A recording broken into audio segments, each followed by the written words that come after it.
Train 6 days a week, 5 exercises per session, 3 sets per exercise, 12 to 16 reps per set, 15 sets per week per muscle, all wonderful information if you are a bodybuilder. Now, when I say that this method is one that no one talks about, it's not because it's some secret method that the elites don't want you knowing about. It's because truly no one uses it.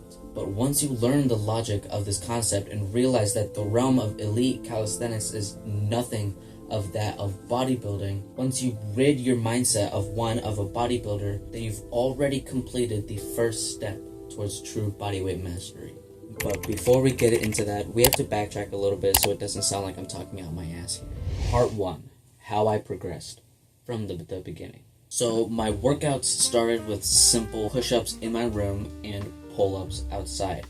These were very inconsistent workouts, and they weren't even workouts, they would be counted as exercising, not training. Then I ended up crafting a full body routine that I could do in my room, full bodybuilder style. I was targeting every muscle that I could and going to failure often. However, I trained this 5 days a week.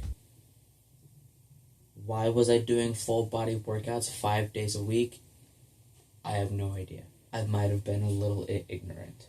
After starting the full body workouts, my newbie gains kicked in and I was making progress like crazy, adding reps every week, and I hit a massive plateau, a 2-month plateau. And so it took a week's deload to craft a workout split.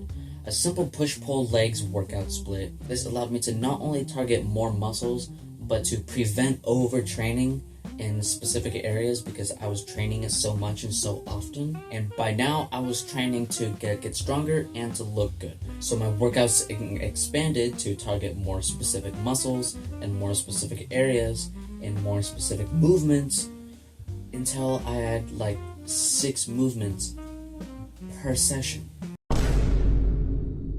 But my progress started to speed up, and I was getting stronger in those movements and those rep ranges, but since I was training for hypertrophy, I was also gaining significant weight with my muscle mass. And now that I was getting heavier and no longer lighter because I had lost my chubbiness by then, bodyweight skills were incredibly difficult, if not completely out of the picture. Then I had a revelation.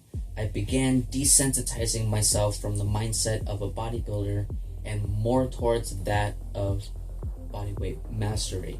Now, when I say the mindset of a bodybuilder, I don't mean cut out weights completely. Weightlifting is great. I use it sometimes. Weightlifting is great if you're not training it for bodybuilding. My favorite thing to mix in with my calisthenics has to be an overhead press, because doing pike push-ups with a weight vest on is incredibly awkward. Weights and calisthenics, awesome. Bodybuilding and elite calisthenics do not mix. So in this period, I was getting really heavy into research, and I found out I was overtraining. Who would have thought? So to prevent this, I started regretfully removing exercises from my workout routine to prevent overtraining. And I say regretfully because at this time I still had the mindset of a bodybuilder, of wanting to look good. I would remove an exercise and be like, wait, but I need to target this muscle.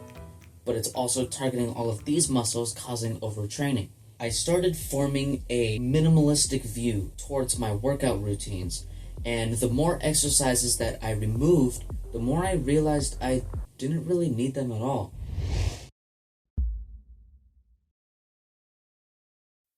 Calisthenics is relative strength.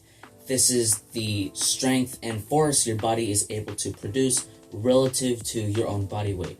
You want less body weight and more strength. This is why you see the elite athletes at dangerously low body fat percentages, so their body is as light as possible.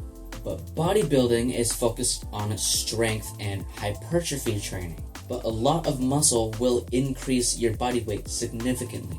Now, muscle development is inevitable in every training, So you can't just train for strength and not gain any muscle at all, but the goal is to not have it be your goal.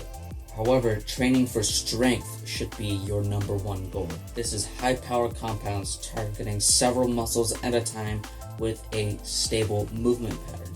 Low rep ranges, using an intensity, forcing your body to struggle and gain strength, forcing that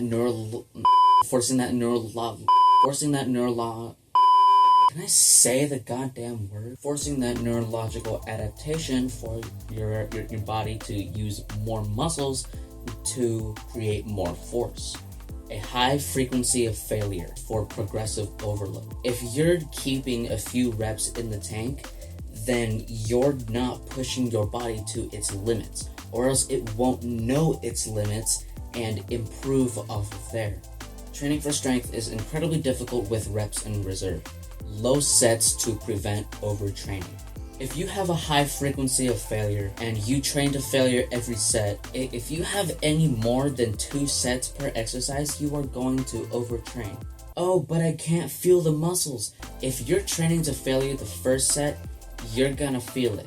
If you train to failure your second set, you're not going to be able to perform very well on your third set, and you are going to end up overtraining over a period of time. Minimalistic workout routines to prevent overtraining. And this also has everything to do with your low sets. Let's say you take both your sets to failure, but you have several exercises that target the same muscle.